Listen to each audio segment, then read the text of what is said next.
Hey everyone, welcome back to the channel. This is the Vanilla Investor here, and we'll be talking about the two most popular ways to tackle your debt, namely the debt snowball method and the debt avalanche method. I'll talk about how each of these strategies works and the benefits and downsides respectively. Then we're going to illustrate the two methods side by side with an example to see which one actually works better with real-world numbers. Then I'm going to wrap it all up by giving you a mixture between the two, which provides the best of both worlds, so stick to the end. Alright, first let's start by discussing the debt snowball method. This approach, popularized by Dave Ramsey, suggests paying off the debt with the lowest balance first, regardless of interest rates. The idea is to arrange your debts in order from smallest balance to largest balance and focus on paying them off accordingly. You make minimum payments on all other debts except the smallest one. On that one, you aggressively concentrate all your efforts. You allocate all available extra money towards it, and this continues until the smallest debt is fully paid off. Once the smallest debt is cleared, you take the minimum payment you were making towards it, along with the extra money, and apply it to the next smallest debt. This process continues, gaining momentum as you eliminate each debt. Don't worry if you don't understand it. I'll plug in some numbers which should make it easier for you to understand later. As for the pros of the debt snowball method, it would mainly be the psychological benefits. You experience quick progress compared to the other strategy. With each debt you pay off, the number of bills reduces, providing further motivation to continue the debt payoff journey. This builds momentum until you ultimately become debt-free. That's the theory behind it anyway, but it has been backed up by research. A study by the Harvard Business Review has shown that individuals using the debt snowball method tend to have a higher likelihood of successfully paying off their debts in full. However, it's important to acknowledge the downsides of this approach also. Critics argue that the debt snowball method is not the most mathematically efficient way to pay off debt. By focusing on the smallest balance rather than the highest interest rate, you will end up paying more interest in the long run, especially if larger debts carry higher interest rates. So what would be the alternative to this? Well, probably the most mathematically efficient way to pay off debt is the debt avalanche method. The debt avalanche is similar to the debt snowball, but with a key difference. Instead of ordering debts from the smallest balance to the largest balance, you prioritize them based on the highest interest rate to the lowest interest rate. This order determines the sequence in which you pay off your debts.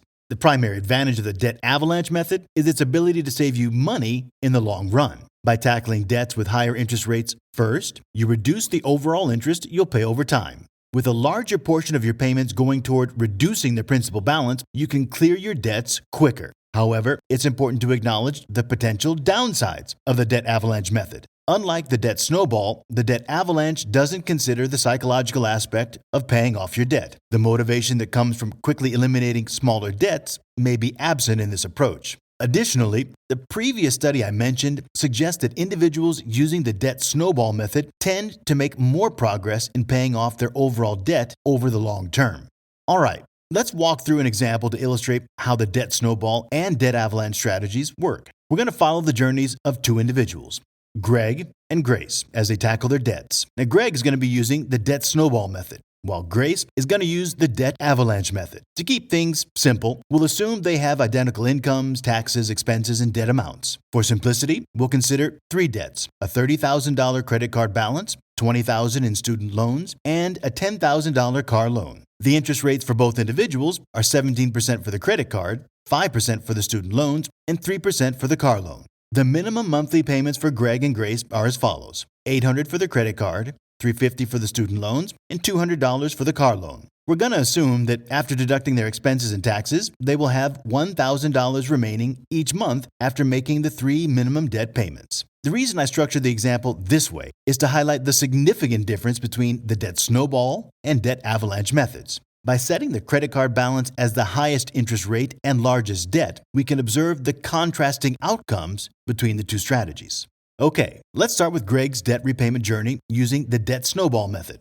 Greg's initial target is to pay off his $10,000 car loan since it has the lowest balance. Each month, he makes a minimum payment of $200 on the car loan, along with the minimum payments of $350 on the student loans and $800 on the credit card. Additionally, he throws all of the remaining $1,000 from his monthly surplus towards the car loan. By following this strategy, Greg successfully pays off the car loan in 9 months. With the car loan out of the way, Greg's snowball payment increases to $1,200 per month. Starting from month 10, he directs this increased payment towards his $20,000 student loans, as they now have the lowest balance. Continuously allocating the snowball payment towards the student loans, Greg manages to completely eliminate them by the end of the 21st month of his debt repayment plan. At this point, Greg is left with only the credit card debt. With the elimination of the student loans, Greg's snowball payment rises once again, this time to $1,550 per month from the previous $1,200 per month. He makes a minimum payment on the credit card and channels the entire snowball payment towards it. As a result, Greg successfully pays off the credit card in full by the end of the 30th month. In summary, in 2.5 years, Greg successfully pays off his $10,000 car loan, $20,000 in student loans, and $30,000 of credit card debt by diligently following the debt snowball method. But let's shift our focus to Grace and her debt repayment journey using the debt avalanche method. Just like Greg, Grace has the same debts, income, and expenses. However, she follows a different approach in paying off her debts. With the debt avalanche, Grace prioritizes paying off the debt with the highest interest rate, regardless of the balance. In her case, she directs all of her efforts towards eliminating the credit card debt right from the start. Due to the high interest rate and substantial balance of her credit card debt, it takes Grace quite a while to pay it off. In fact, she doesn't experience any significant progress until the end of the 20th month, around twice as long as it took Greg. However, once her credit card debt is fully paid, Grace's snowball payment increases to $1,800 per month since she no longer has to make the $800 minimum payment on the credit card. This increased payment is then allocated towards her student loan, which has the next highest interest rate at 5%. Starting from the 21st month of her debt repayment plan, Grace focuses on paying off the student loan and successfully clears it by the end of the 27th month. At this point, Grace only has a car loan remaining. With the elimination of the student loan, her snowball payment rises to over $2,150 per month from the previous $1,800 per month.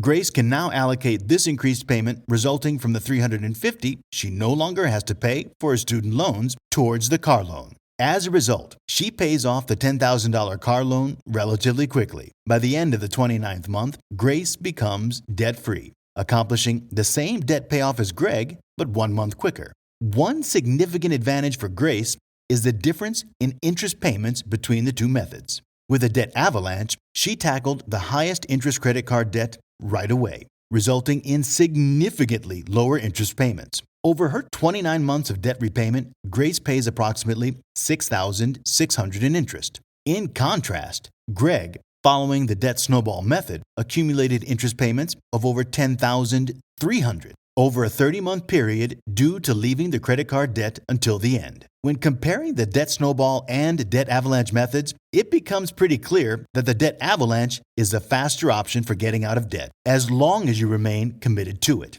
However, the popularity of the debt snowball stems from the fact that it can be challenging to stick to the debt avalanche when you don't see immediate progress.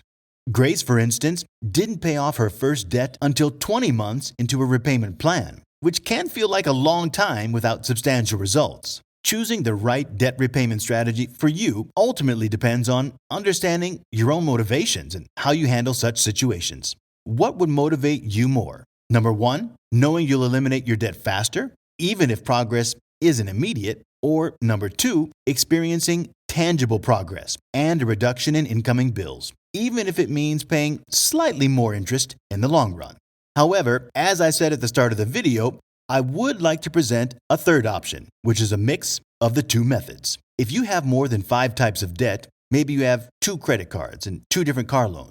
What I would do is use the debt snowball method at the start to pay off the debt with the smallest balance first. This is so it gets the ball rolling for you and also reduces the number of debts you need to pay off, which is where the psychological factor comes into play. After that, we'll switch to the debt avalanche method, where we would start to tackle the debt with the highest interest rate. This is because once we have the momentum going at the start, we can focus on paying off the debt in a way which takes the least amount of time and minimizes the interest that we need to pay.